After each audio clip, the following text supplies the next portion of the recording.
This is Hannibal from the HannibalTV.com with a Boxing Day edition of my weekly Wrestling Observer review. The cover of this review is the big news that SWE Fury announced Christmas Day on their February 6th event in Irving, Texas, outside of Dallas. Selena De La Renta from MLW will be managing the Blood Hunter at those national TV tapings. They are available in about 33 million homes, SWE Fury, and also on that card on February 6th, you have the champion, Tim Storm, women's champion, Christy Janes, who has appeared in AEW. A lot of girls that have appeared in AEW are going to be on that card, along with Teddy Long. Kevin Sullivan is going to be present.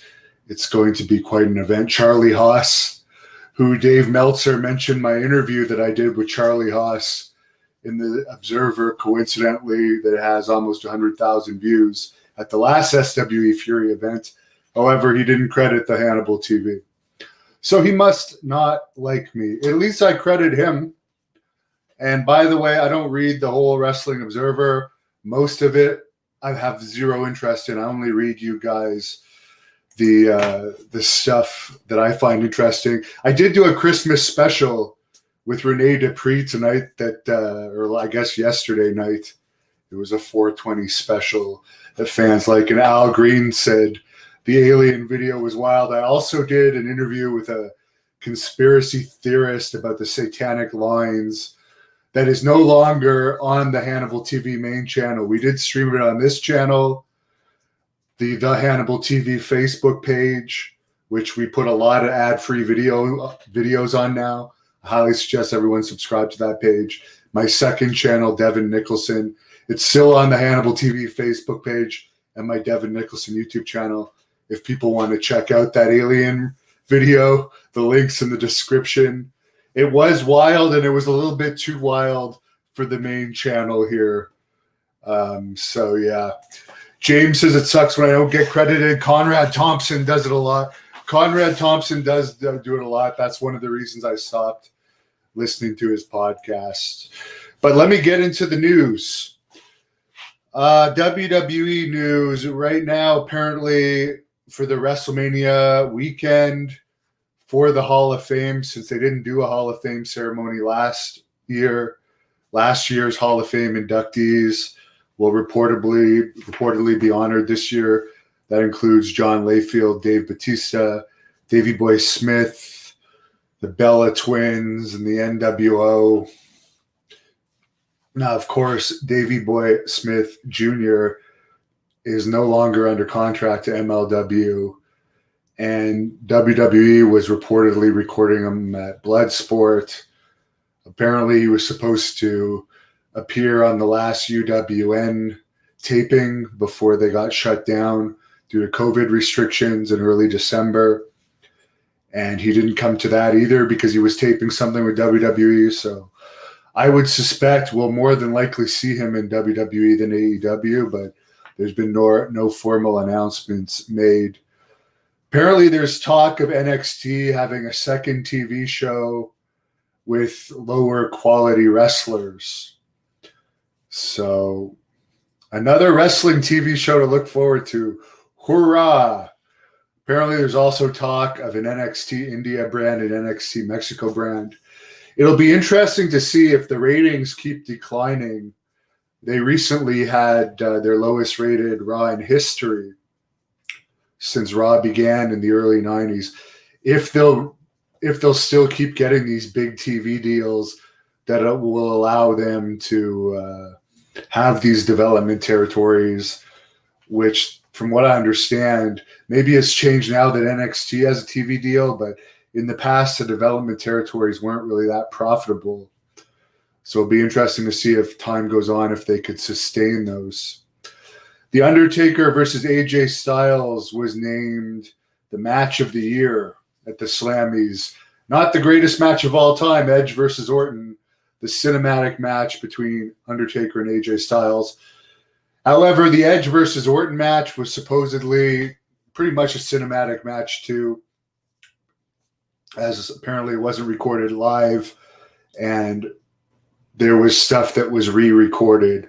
The spot apparently where Edge got injured was part of one of the retakes. So you can't really judge a match quality when you're recording it like a movie and cutting out mistakes. Even that Undertaker match, I mean, that's a movie.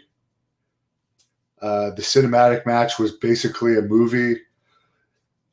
So yeah, I don't consider them traditional professional wrestling matches. But at least that horrible Fiend versus John Cena abortion didn't get named in the best matches. I absolutely thought that was horrible, with people vaporizing into thin air and so forth. Good morning to Vincent. And what's up, 747 Rocco? The Raw ratings was slightly up. Went from the 0.41 last week to 0.53 this week. SmackDown was down last week, doing a 0.3. NXT did a 0.19. AEW was down to a 0.32. Miz and Mrs. did a 0.17. Total Bellas did a 0.12. Also in AEW news, Red Velvet, who I believe wrestled one of the SWE Fury girls on this week's edition of Dynamite, got engaged to Wes Briscoe, who is a former Great North Wrestling Canadian champion and the Hannibal TV heavyweight champion. So congratulations to them. I'd like to see Wes Briscoe in AEW, to be perfectly honest with you. In other wrestling news, sadly, Kevin Green, who's a football Hall of Famer, he also appeared in WCW many times, passed away on December 21st at the age of 58. Put a lot of effort into his matches, and he appeared on 5 matches between 96 and 98. Apparently, AAA Lucha Libre in Mexico has removed their U.S. Facebook and YouTube pages due to a lawsuit filed by FMW, which I didn't even know if that's still around or if it's the same FMW that was popular somewhat in the 90s. But apparently they don't want any revenue going to them, which they might be deserving of the outside of Mexico revenue. But I would think for U.S. fans, I don't know how many subscribers their Facebook and YouTube pages have, but for fans outside of Mexico, I don't think it's necessarily a good thing to shut down your YouTube page. But I don't know the business side of it. Maybe we'll have to get Conan back. Martin says, hello, Hannibal TV. Apparently, the state of Mexico, everywhere basically, except for Mexico City, has gone into strict lockdown with all non-essential businesses closing, which means no pro wrestling till at least January the 10th. And Christmas season is usually their biggest time of the year for Lucha Libre. And a lot of these wrestlers only get paid per match. So that's really bad for the wrestlers. Here in Ontario, Canada, they're locking us down too for another month. No gyms open, even though a recent Oregon study found that there's very little evidence that gyms being open really screws up the spread of COVID. In my town here, there's not many cases. From what I read and saw in the news, there was something like 40 new cases this week in a town of a population of over 1 million, but they're putting us back on lockdown even though a vaccine's coming out. It's terrible for businesses. And yeah, I got the DDP yoga. I brought my tire from outside to inside because it's getting too much ice out there to do the tire outdoors. I bought some dumbbells, but I'm really disappointed that the gyms are closing because my last day of quarantine from being in Texas is actually today. So I've had to do a 2-week quarantine when I came back across the border under penalty of a $10,000 fine if I broke it, only to find out that the day my quarantine expires, we got a month lockdown. So nice Christmas present from Doug Ford, who runs Ontario. New Japan Pro Wrestling CEO Naki Sabuyashi. Sorry, I'm not Japanese. Have very few Japanese friends. Didn't pronounce that right, probably. But apparently there have been more than 100,000 paying spectators at events since COVID, which is obviously less than they would get normally, but that's, I guess, not bad since it's COVID times. In Impact news, their rating was down again this week. So the newness of the whole AEW collaboration is obviously wearing off. Madison Rayne is officially leaving the promotion. Former Impact wrestler Jake Christ has also been released, and he did an interview with Wrestling Inc. saying that the majority of the Impact roster is on a per-event deal, which means they don't get paid unless they wrestle, yet they're under contract, so they can't necessarily go elsewhere. So I guess he wasn't used for somewhere around 6 months. So he wasn't paid for almost pretty much the last 6 months of his contract, according to reports. And he had a regular job. He owned a computer repair shop that also went out of business due to COVID. And he's been going through hard times. So that's really unfortunate. In UFC news, the last event of 2020 took place December 19th at the Apex in Las Vegas. It only did a 0.13 rating. So you could say that the overall popularity of MMA and wrestling are down right now. Of course, when each pull out the stars like Conor McGregor, when he appears once in a while, they can pop a good pay-per-view buy rate, but it looks like John Jones is done. Khabib might be done. There's not too many big stars like there was several years ago in UFC. Amanda Nunes, you could say, is a star. She's taking on Megan Anderson March the 6th. It was supposed to be December 12th. I don't know what kind of a pay-per-view draw she was, but I certainly know Amanda Nunes. Of course, she knocked out Ronda Rousey. There is talk of both a Jake Paul versus Ben Askren boxing match, possibly March 28th in LA. I have interviewed Ben Askren before, by the way. I don't know how his star power is, though. Another fight Jake is looking into is possibly fighting Michael Bisping, the Count, which Michael Bisping has more star power, in my opinion, than Askren. Vincent says 420. I did 420 during my Rene Dupree interview. Danny De Silva says, morning, y'all. BPJ, Connor is fighting soon. Yes, he's fighting Justin Poirier, I believe, next month, who Jake Paul said his dog has more followers than Poirier. Austin Allen says John Jones is our road, making some allegations about John Jones. There's a lot of people in all sports that use steroids. Some are just better than others of playing around with the timing and the quality of the stuff they use, how fast it's out of their system. Lunar Force says he thought John Jones has jumped heavyweight. From what I understand, John Jones is in a contract dispute with UFC right now. He wants more money, and without live gates, they don't really want to pay him more money. And ESPN has the rights to their pay-per-views, so they're limited at how much they get from pay-per-views because they get like a flat fee now, I believe. So he might just wait out his contract.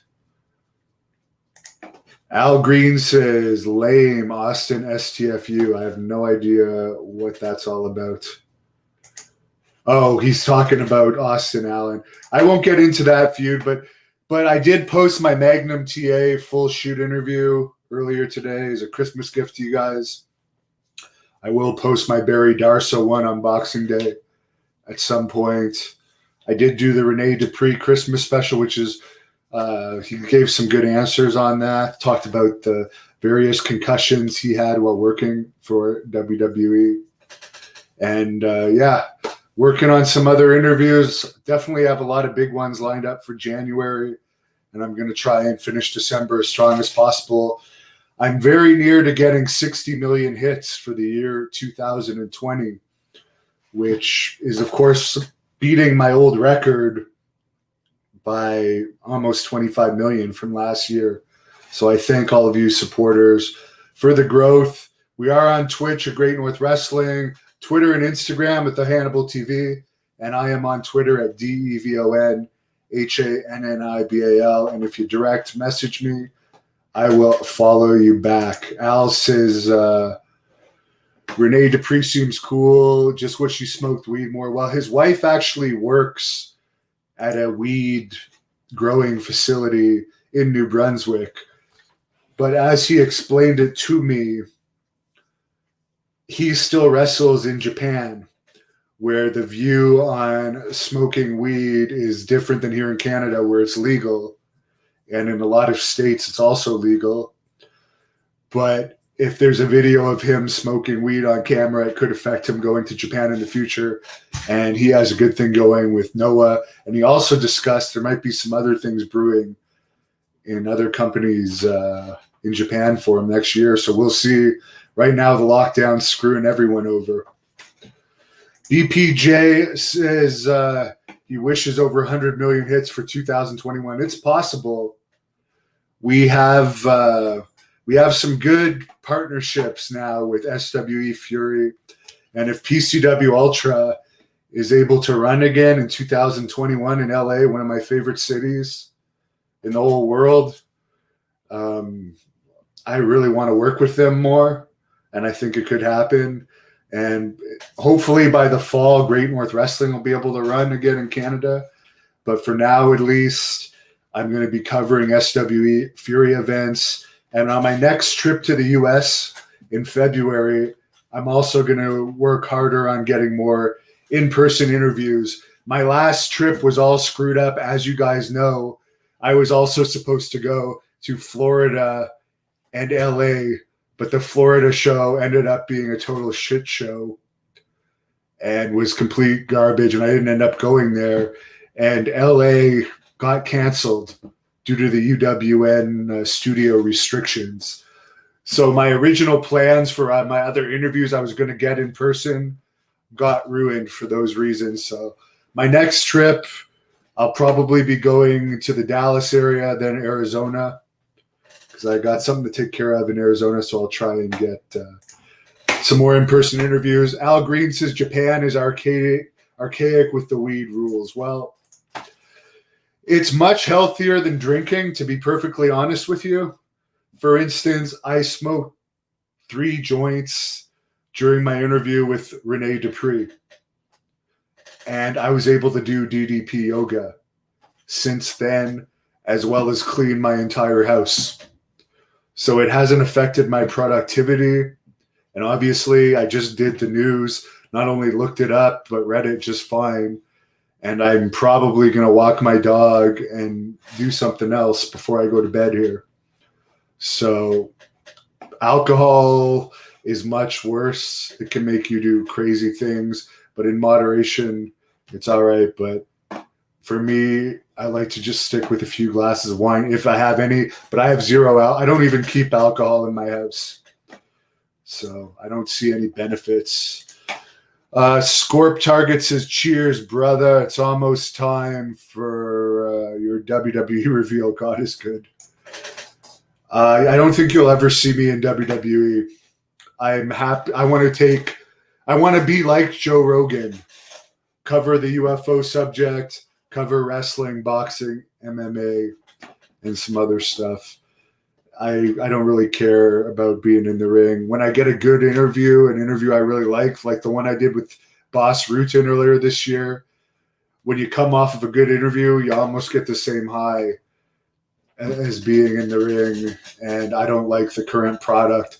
It's not the same WWE that I grew up watching. So thanks for all of your support. Appreciate all the nice comments. Have a great night or morning. Merry Christmas and happy Boxing Day. I'm going to go maybe actually hit my punching bag right now. Thank you for watching the Hannibal TV. Please like this video if you enjoyed it and click the subscribe button to not miss any of our latest shoot interviews, match videos, or news updates. Support us on Patreon.com